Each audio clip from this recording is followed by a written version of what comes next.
पूरी बॉलीवुड इंडस्ट्री ऋतिक रोशन के खिलाफ थी। मारूफ अदाकारा ने बॉलीवुड का भंडा फोड़ दिया। बॉलीवुड अदाकारा अमीषा पटेल ने इंकशाफ किया है कि फिल्म इंडस्ट्री अदाकार ऋतिक रोशन को फिल्मों में लाने के खिलाफ थी। अमीषा पटेल को इस वक्त अपनी फिल्म गदर 2 की कामयाबी पर खूब पजीराई मिल रही है।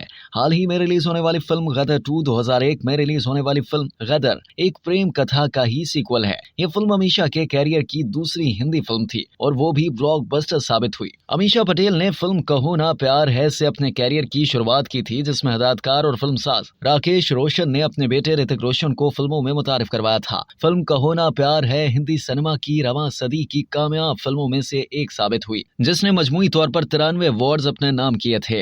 अपने ताजा इंटरव्यू के दौरान अमीषा पटेल ने फिल्म कहो ना प्यार है से मुतालिक बात करते हुए इंकशाफ किया कि फिल्म इंडस्ट्री ऋतिक रोशन को फिल्मों में लाने के खिलाफ थी। अदाकारा का कहना था कि जिस वक्त कहो ना प्यार है आ रही थी, उसी वक्त अमिताभ बच्चन के बेटे अभिषेक बच्चन को भी लॉन्च किया जा रहा था, जबकि उनके साथ करीना कपूर भी अपना डेब्यू करने जा रही थी। अमीषा पटेल का कहना था कि मेरा ताल्लुक गैर फिल्मी घराने से था, लिहाजा स्क्रीन पर आने से कबल प्रोजेक्ट कहो ना प्यार है मामूली सा ही लग रहा था। उन्होंने बताया कि कई लोगों ने राकेश रोशन को यह तजवीज भी दी थी कि वो अपनी फिल्म की रिलीज की तारीख को तब्दील कर दें, क्योंकि इसकी रिलीज से कबल शाहरुख खान की फिल्म फिर भी दिल है हिंदुस्तानी और इसके बाद आमिर खान की फिल्म मेला रिलीज होनी थी। अमीषा का कहना था कि लोगों ने राकेश रोशन से यह सवाल भी किया था कि आप किस तरह इन अजनबी चेहरों को इन दो बड़ी तूफानी फिल्मों के दरमियान मिला सकते हैं। राकेश रोशन ने इसका ये जवाब दिया कि मैं अपनी फिल्मों की तारीख तब्दील नहीं करूंगा, मुझे अपनी फिल्म पर भरोसा है। अदाकारा अमीषा पटेल का कहना था कि उससे बढ़कर और क्या होगा कि हिदायतकार को हम पर भरोसा था और वो मुझ जैसी नई लड़की के लिए अपने और अपने बेटे के कैरियर को दांव पर लगाने के लिए भी तैयार थे।